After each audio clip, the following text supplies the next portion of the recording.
Liturgically, these things are put together because, as we just read from the Holy Gospel, Palm Sunday happened because of Lazarus Saturday.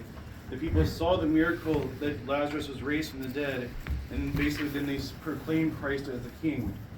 Now, unfortunately, what the Jews expected at this time was that Jesus would become quite the general, and become king as King David was, and slaughter his enemies in Jerusalem and throughout the world and submit the nations.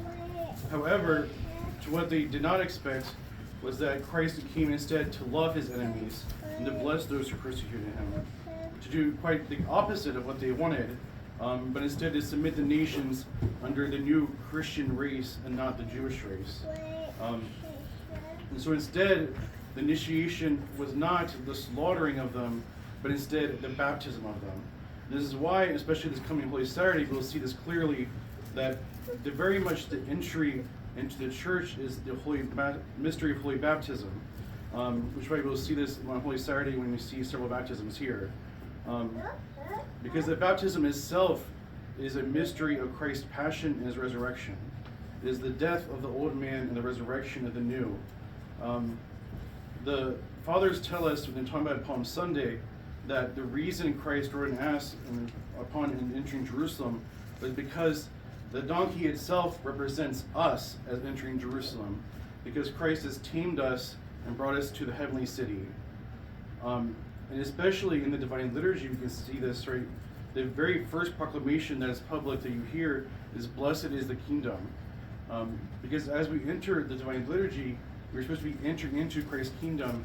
We enter into this eternal age that then is preparing us for the eternal age once we repose and we home the Last Judgment. So we see this goes full circle in Lent, right? We started the Great Fast with, one of the Sundays being the Sunday of the Last Judgment. And this constant imagery is going through the Great Fast of both death and resurrection constantly put before us. The third Sunday of the Holy Fast is the Sunday of the Cross. And we're constantly then preparing actually for death. And this is one of the reasons actually why we had Forgiveness Sunday, because we're asking forgiveness of everyone around us, because forgiveness itself of others is a death and a resurrection in some way. Putting to death our enmity and our hatred and our bitterness against others, and basically our very own soul then being resurrected in the forgiveness of Christ, where those who we used to think of as enemies, we can then think of as our brothers and sisters.